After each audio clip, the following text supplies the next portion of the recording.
میں یہ سمجھتا ہوں کہ اگر گورنر کو بہت شوق ہے صوبے کی خدمت کرنے کا تو وہ وفاق سے ہمارے فنڈز نکلوائے. اس وقت ہزاروں کی تعداد میں پشتون اسلام آباد اور راولپنڈی کے تھانوں میں پولیس لاک اپس میں تشدد کا نشانہ صرف ایک وجہ سے بنائے جا رہے ہیں کہ پی ٹی آئی نے گزشتہ چند دن پہلے احتجاج کیا تھا.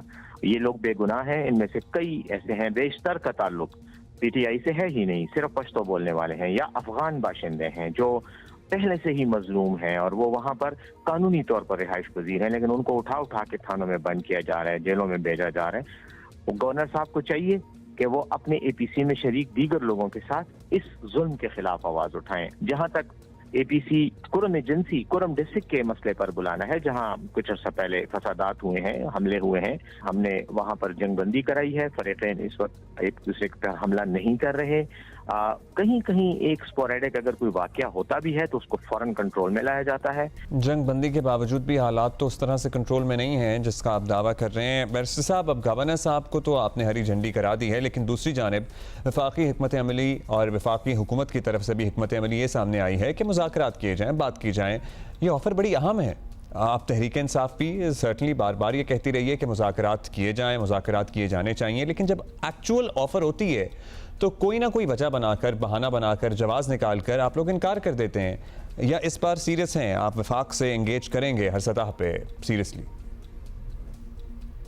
تحریک انصاف نے کبھی بھی مذاکرات سے انکار نہیں کیا, لیکن شرط یہ رکھی ہے کہ مذاکرات با مقصد اور بامانی ہوں. مذاکرات کے نام پہ کوئی سیاسی ڈرامہ نہ رچایا جا رہا ہو. آپ یہ دیکھیں کہ جب احتجاجی مارچ 24 نومبر کو کال ہوا تو اس وقت بھی مذاکرات جاری تھے. میں ان مذاکرات کا حصہ تھا. ہم نے بھی مذاکرات کیے, اس کے بعد بھی مذاکرات رہے. لیکن جب ایک طرف آپ مذاکرات کی بات کرتے ہیں اور دوسری طرف نہتے کارکنوں پر گولیاں برساتے ہیں, اس کے بعد کیا کسی قسم کے مذاکرات کے کوئی معنی رہ جاتے ہیں؟ دوسری بات یہ ہے کہ مذاکرات کی بات آپ کہہ رہے ہیں حکومت نے کی ہے. حکومت نے کون سے مذاکرات کی بات کی ہے؟ آج ہمارے پارلیمانی لیڈر اور قومی اسمبلی میں اپوزیشن لیڈر عمر ایوب صاحب گرفتار ہیں ایز وی اسپیک. جس طرح ہم بات کر رہے ہیں وہ ان کو گرفتار کر لیا گیا. اس کے بعد ہمیں چٹھا صاحب ہیں, احمد چٹھا صاحب ہیں, ہمارے ایم این اے ہیں, ان کو گرفتار کیا گیا. یہ جو کارروائیاں حکومت کر رہی ہے, کیا ان حالات میں مذاکرات کی نیت پر شک نہیں کرنا چاہیے؟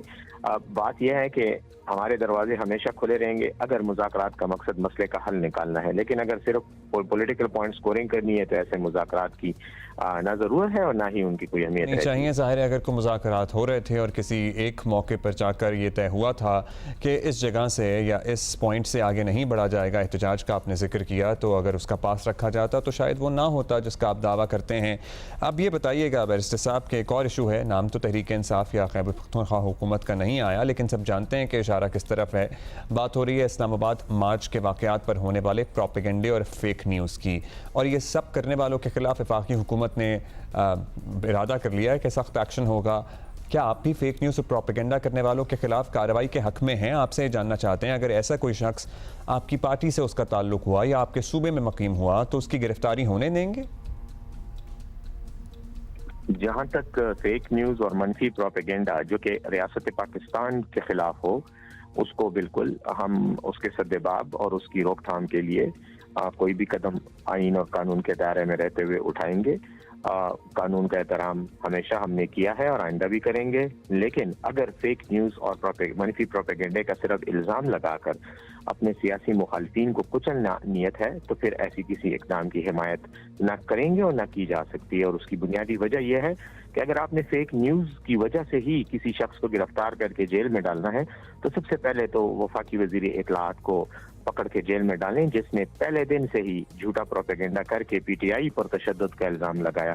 لاشیں ہمارے کارکنوں کی گریں, شہادتیں ہمارے کارکنوں کی ہوئیں, سینکڑوں کی تعداد میں ہمارے کارکن زخمی پڑے ہوئے ہیں, لیکن دہشت گرد بھی ہم ہیں.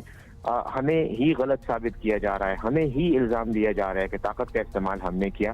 اگر طاقت کا استعمال ہم کرتے تو ہمارے ہاتھوں میں بندوقیں ہوتی اور آپ کے لوگوں کے, آپ کے اہلکاروں کے جسموں پر بھی گولیوں کے نشانات ہوتے. تو پھر کیا ان کے خلاف پرچے نہیں ہونے چاہیے؟ کیا ان کے خلاف مقدمات درج نہیں ہونے چاہیے؟